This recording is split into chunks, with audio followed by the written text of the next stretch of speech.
Everyone. आज के lecture में हम कंटिन्यू करते हैं आगे फर्दर केमिस्ट्री और समझते हैं पॉली एक्सक्लूशन प्रिंसिपल। तो क्वांटम फिजिकल मॉडल देख रहे थे, उसमें आगे नेक्स्ट चैप्टर देखते हैं हम Pauli exclusion principle. Pauli exclusion principle में क्या होता है कि इन्होंने कहा था कि कोई भी दो इलेक्ट्रॉन के जो क्वांटम नंबर है वो कभी सेम नहीं हो सकते, मतलब कहीं ना कहीं जाके वेरी करेंगे। मान लो कोई दो इलेक्ट्रॉन है, उनका प्रिंसिपल क्वांटम नंबर भी दो आया, मान लो सेम है, मतलब उसका भी दोनों इलेक्ट्रॉन का दो ही है प्रिंसिपल क्वांटम नंबर। फिर एजीमुथल क्वांटम नंबर निकाला, वो भी मान लो वो जीरो आ गया, दोनों का मतलब वो भी सेम है। अब फिर मैग्नेटिक स्पिन क्वांटम नंबर देखा, वो भी जीरो आया। फिर मैग्नेटिक स्पिन नंबर देखा तो वो देखा हमने, देखो एक क्लॉकवाइज है एक एंटी क्लॉकवाइज है, मतलब कि देखो पहला भी सेम, दूसरा भी सेम, तीसरा भी मान लो दोनों इलेक्ट्रॉन का सेम आया, लेकिन वो लास्ट में जाके कहीं न कहीं वेरी कर ही जाएगा। तो पॉली एक्सक्लूशन प्रिंसिपल ने कहा था कि दो इलेक्ट्रॉन के जो क्वांटम नंबर है, क्वांटम नंबर कितने बताए थे? चार बताए थे। प्रिंसिपल क्वांटम नंबर मतलब जो सेल बताएगा, K shell, L shell, M shell. फिर azimuthal quantum number sub shell बताएगा। फिर ऑर्बिटल्स बताएगा, एम एल। फिर उनकी स्पिन कैसी हो रही है, क्लॉकवाइज है एंटी क्लॉकवाइज है, कैसे वो स्पिन कर रहे हैं वो बताएगा चौथा वाला। तो कहीं कहीं कोई सा नंबर तो वो वेरी करेगा ही करेगा दो इलेक्ट्रॉन का। तो दो इलेक्ट्रॉन का जो क्वांटम नंबर है वो हमेशा कभी सेम नहीं होगा, मतलब कोई सा क्वांटम नंबर वेरी जरूर करेगा। तीन सेम हो सकते हैं ज़्यादा ज़्यादा, लेकिन चौथा तो वेरी करेगा। तो पॉली एक्सक्लूशन प्रिंसिपल ने कहा था कि दो इलेक्ट्रॉन का जो क्वांटम नंबर है वो कभी सेम नहीं हो सकता। देखो या तो फिर एन वेरी कर जाएगा 1 2 3, या तो फिर एल वेरी कर जाएगा 0 1 2 जो भी है, फिर एम एल वेरी कर जाएगा -1 0 1, फिर या फिर स्पिन क्वांटम नंबर तो वेरी करेगा ही करेगा। तो दो कोई इलेक्ट्रॉन के क्वांटम नंबर सेम नहीं हो सकते, ये पॉली एक्सक्लूशन प्रिंसिपल था। इसके आगे चलते हैं। जैसे कि एक एग्जांपल देखते हैं कि नंबर ऑफ इलेक्ट्रॉन कैसे, जैसे एन तीन है, मतलब K shell, L shell, M shell, मतलब एन तीन है, मतलब कि एम सेल की बात कर रहा है। मान लो एन अगर तीन है, एम एल की वैल्यू दो दे रखी है, तो नंबर ऑफ इलेक्ट्रॉन कैलकुलेट करना कि इलेक्ट्रॉन इसमें कितने होंगे।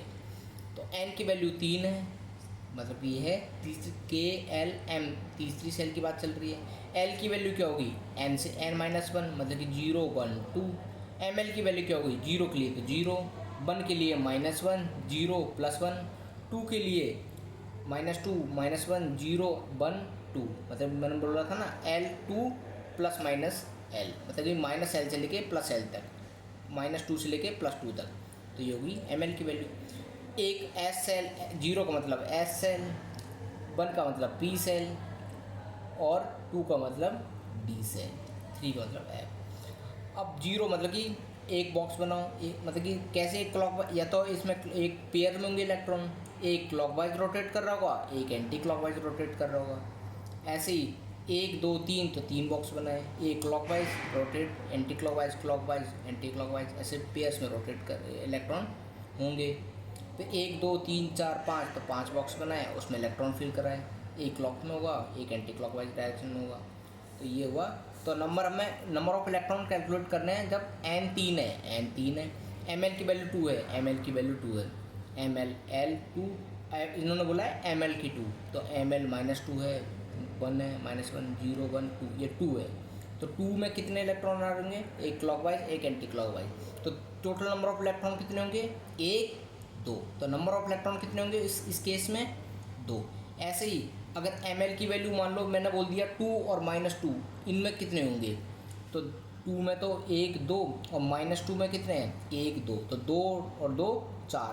तो उस केस में 2 और -2 में पूछा होता तो इलेक्ट्रॉन कितने हो जाते, 4 हो जाते। ठीक है, आगे कैरी फॉरवर्ड करते हैं। भोर बुरे प्रिंसिपल, ये आगे देखते हैं। भोर बुरे प्रिंसिपल भोर बुरे स्कीम देखते हैं क्या है। इसने कहा था जो मैक्सिमम नंबर ऑफ इलेक्ट्रॉन होंगे किसी सेल में, अगर किसी सेल की कैपेसिटी कितनी होगी वो अगर चेक करनी है, तो कैपेसिटी हम चेक कर सकते हैं 2n²। मान लो सेकंड सेल की बात कर रहा हूँ, तो 2 × 2 का स्क्वायर, 2 2 जा 4, 4 × 2 मतलब कि होगा 8। तो सेकंड सेल में 8 इलेक्ट्रॉन आ सकते हैं। ऐसे ही हर एक सेल की हम कैपेसिटी निकाल सकते हैं कि उसमें कितना इलेक्ट्रॉन आएगा, उसकी क्षमता कितनी है, ये हम आराम से बोर बुरे स्कीम से इसका पहला प्रिंसिपल कहता है। दूसरा इसने कहा था कैपेसिटी तो इसकी 2n² से निकाल सकते हैं, पर जो इलेक्ट्रॉन आता है आखिरी सेल में, जो भी एटम एलिमेंट होगा उसकी जो आखिरी सेल में इलेक्ट्रॉन आएगा वो जनरली 8 ही आ पाता है आउटर मोस्ट सेल में।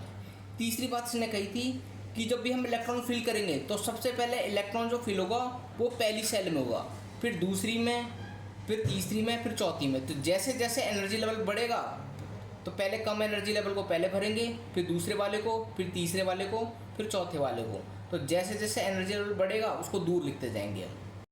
एनर्जी जो जैसे पहले की है तो इसका मतलब इसकी फर्स्ट पहले आया है स्टार्टिंग में, इसका मतलब इसकी एनर्जी लेवल कम है। सेकंड दूर, इससे न्यूक्लियस से दूर गया, न्यूक्लियस से दूर गया मतलब कि दूर है तो उसका एनर्जी लेवल और ज़्यादा। तीसरा न्यूक्लियस से और दूर है तो उसकी एनर्जी लेवल और ज़्यादा। तो जिसकी एनर्जी लेवल कम होगी उसमें हम इलेक्ट्रॉन पहले फिल करेंगे, जिसकी एनर्जी लेवल ज़्यादा होगी उसमें इलेक्ट्रॉन हम बाद में फिल करेंगे। तो जिसकी एनर्जी लेवल कम है उसमें हम इलेक्ट्रॉन पहले फिल करते जाते हैं। तो ये था बोर बुरे स्कीम की 3 प्रिंसिपल्स दिए थे इसने। पहला कैपेसिटी 2n² से निकालते हैं, पहले कहा था इसने 2n² से इसकी कैपेसिटी निकलेगी। मैक्सिमम इलेक्ट्रॉन जो आते हैं किसी आउटर मोस्ट सेल में वो 8 आते हैं, और पहले जिसकी एनर्जी लेवल कम है उसे हम पहले भरेंगे उसमें इलेक्ट्रॉन, और जिसकी एनर्जी लेवल ज़्यादा है उसको हम बाद में इलेक्ट्रॉन भरेंगे। ठीक है, आगे देखते हैं। ऑफ प्रिंसिपल कहता है कि जिसकी अब एनर्जी लेवल अब कैसे पता चला है कि एनर्जी लेवल कम है ज़्यादा है, तो उस ऑफ ने कहा था जिसका n+l की value, n principal quantum number और एजीमुथल क्वांटम नंबर या एंगुलर क्वांटम नंबर की वैल्यू जिसकी कम होगी उसको उसमें इलेक्ट्रॉन हम पहले फिल करेंगे। जैसे 1s है तो n की वैल्यू है 1 है, और s मतलब l की वैल्यू क्या है, 0 है, l की वैल्यू 0 है। जैसे बताया था ना, l की वैल्यू जब 0, 1, 2, 3 l की वैल्यू, तो सब सेल कौन सी होगी, 0 मतलब s, 1 मतलब p, 2 मतलब d और 3 मतलब f। तो l की वैल्यू s है मतलब l की वैल्यू 0 है, 1 + 0 1, टोटल कितना हो गया 1। 2s तो 2 n की वैल्यू प्लस s की वैल्यू 0, कितना आ गया 2 + 0 2। तो पहले इलेक्ट्रॉन किसमें भरेंगे, इसमें भरेंगे, फिर इसको कंप्लीट करेंगे, फिर 2p में देखते हैं, 2 और p का मतलब l की वैल्यू है 1 तो मतलब ये हो गया 3, और 2s तो 3 मतलब 3s है तो 3 और s मतलब 0, कितना आ गया 3 + p मतलब p की वैल्यू मतलब l की वैल्यू 1, ये हो गया 4। तो यहाँ चीज़ देख रहे हो, इसमें तो 1, इसमें 2, इसमें 3, इसमें 3, लेकिन यहाँ तो इसमें भी 3 है, इसमें भी 3 है। अब क्या करें उस केस में, अब मैं किसकी फिलिंग करूँ, पहले 2p में पहले इलेक्ट्रॉन भरूँ या 3p में। इस केस में, ऐसे केस में जहाँ n+l की वैल्यू भी सेम आ जाए तो उस समय हम हुंड रूल फॉलो करेंगे। हुंड रूल ने क्या कहा था, n+l की वैल्यू अगर सेम आ रही है, n+l की वैल्यू अगर सेम आ रही है उस केस में हम n की वैल्यू चेक करेंगे। अगर n+l में n की वैल्यू जिसमें ज़्यादा आएगी, n की वैल्यू n+l अगर दोनों की सेम आ रही है और उस केस में n की वैल्यू ज़्यादा है जिसमें, उसको हम ज़्यादा पहले प्रेफरेंस देंगे, उसमें हम पहले इलेक्ट्रॉन भरेंगे। जैसे n+l की वैल्यू यहाँ पर आ रही है 4, n+l की वैल्यू यहाँ पे भी आ रही है 4, लेकिन n की वैल्यू यहाँ मान लो 3 है और यहाँ पे 1 है। इस केस में n की वैल्यू 2 है और यहाँ l की वैल्यू 2 है। तो यहाँ पे देखो 4 4 तो आ रहा है, लेकिन n की वैल्यू यहाँ 3 है और यहाँ पे n की वैल्यू 2 ही है, तो मैं इसमें पहले भरूँगा, तो मैं पहले वाले केस में भरूँगा दूसरे वाले से ज़्यादा।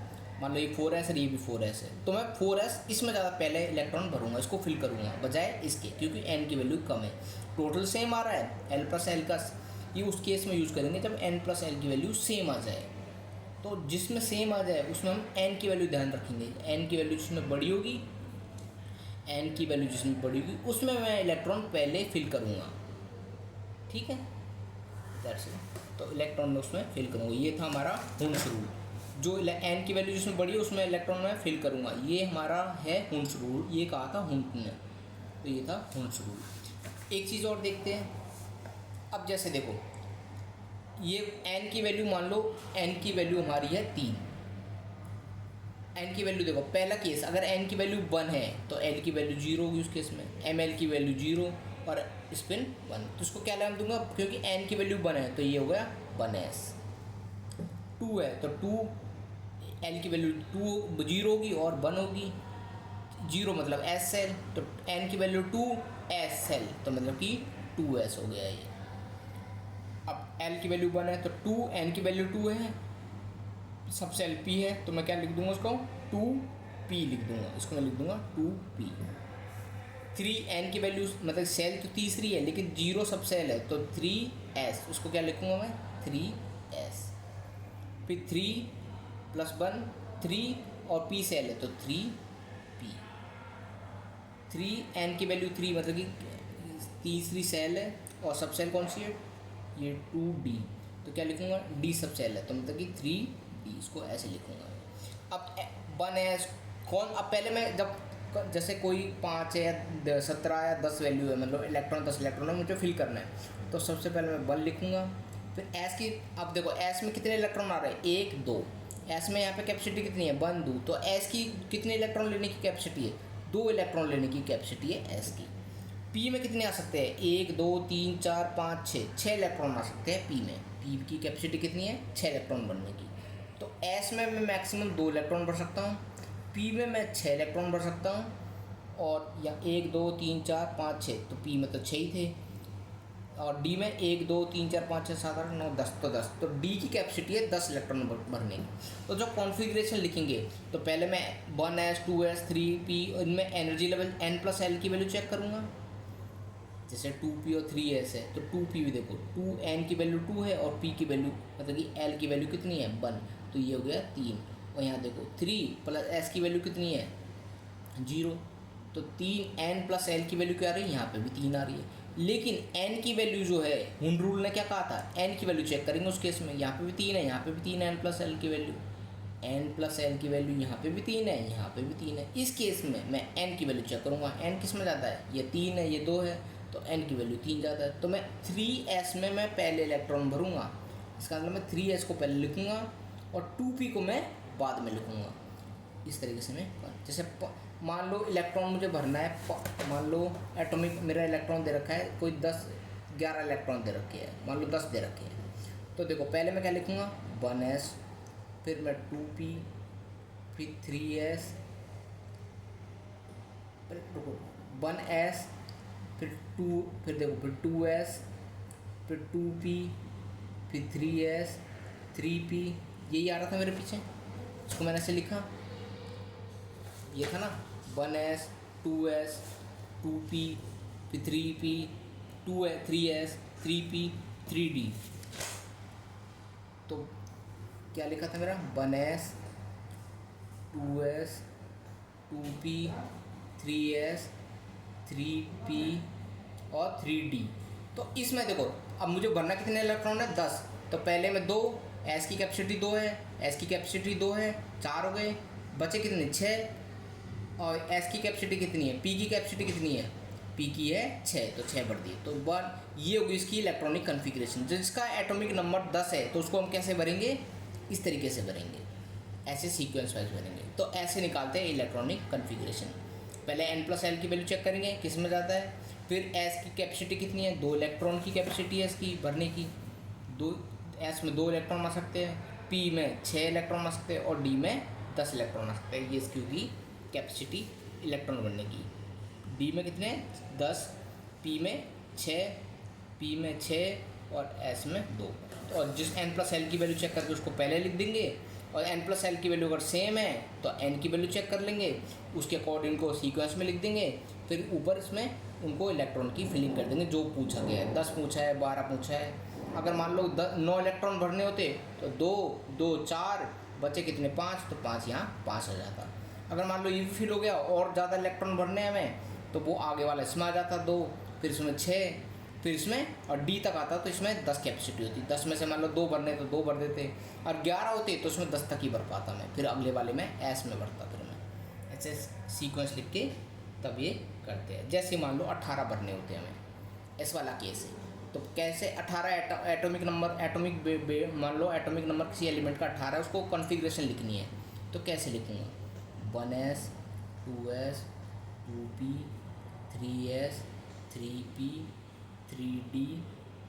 ठीक है, अभी देखते हैं 18, मतलब कि एस में तो 2 आएंगे, एस में फिर 2 आएंगे, पी की कैपेसिटी 6 है, एस की कैपेसिटी 2 है, पी की कैपेसिटी 6, कितने भरने थे 18, 2 2 4 4 6 10 10 12 18, ये हो गया 18। अब मान लो इसमें 21 भरने होते तो 18 हो गए, 18 के बाद में कितने कितने भरने हैं, 3 और भरने हैं, तो यहाँ आ जाता 3, क्योंकि 10 भर सकता हूँ इसमें, पर क्योंकि भरने मुझे 21 ही है तो इसमें आ गया 3। तो ये वो इसकी इलेक्ट्रॉनिक कन्फिग्रेशन। क्लोरीन 17 होता है तो 17 में कैसे यहाँ तक 5 तक ही आ जाता, तो ऐसे इलेक्ट्रॉनिक कन्फिग्रेशन निकालते हैं।